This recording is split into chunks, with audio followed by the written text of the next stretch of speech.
control your destiny. Okay, let's make a turn to the right. So I try and teach the kids ethics. I try and teach them responsibility and self-control. Let's see what you got. Because if you can control the demons inside, if you can control the urges, the things that make you want to do the wrong thing, then you can control the world. A pretty intense curriculum for this nonprofit after-school program in Compton. We're the one program that everybody says, oh, we keep kids off the streets. We keep them off the streets, about 1,000 feet above the streets. Pilot Robin Petgrave sold his helicopter company and started a flight school for at-risk kids. Now a decade and 1,000 kids later, his focus remains the same: to show kids who are destined to fail how to soar. Here, you can take one of these kids and say, I know this kid's supposed to be dead by the time he's 17, but I'm gonna make him do something so phenomenal that they're gonna forget the odds against them. But they work for it. If they want to learn to fly, they have to earn it by making what they call museum dollars. How many museum dollars you guys got? Your job today is to detail this airplane. Underneath it, it's got to be the same color as on top of it.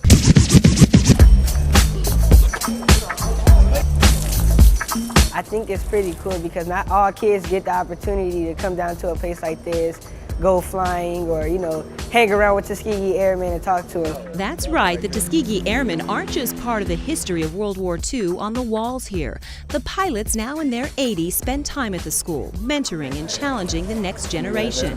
But not all of these kids want to fly.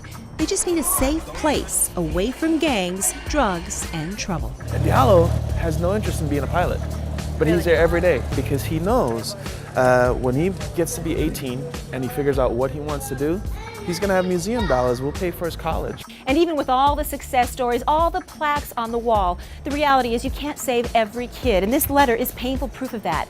It's from a California prison, from a former student here who is now serving a life sentence. Thanks to this program, now I am going to be what I want to be, an airline captain. At 11 years old, that was his dream. Now in prison, he writes that he has a mind and heart full of regrets. And that's when you realize you can't save them all, but you can save a few of them. In fact, he really did save Tony Wallace, who's been coming here since he was 7. Now 20, he tells me about the day Petgrave pushed him and his friend to follow the rules and sign in. But he didn't sign in, he went outside, went home. He got shot and all that. You got shot and killed? Did you ever think that could have been you? If we'd have walked out there with him, we stayed and signed in. 1 minute the boy was at the flight school. The next, he was across the street gunned down in a gang drive-by. When tragedy happens to one, and then the others will point out the fact that, if you weren't here, if you hadn't told me what I did, if you hadn't interfered with this, there would have been 3 of us there dead across the street instead of 1.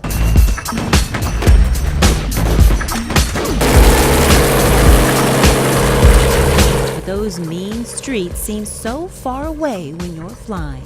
When you get up here, you really start to understand that things are within your grasp, within your reach. When you are truly controlling your destiny with a hero at home by your side. That's him flying. You can see my hand, that's this guy flying.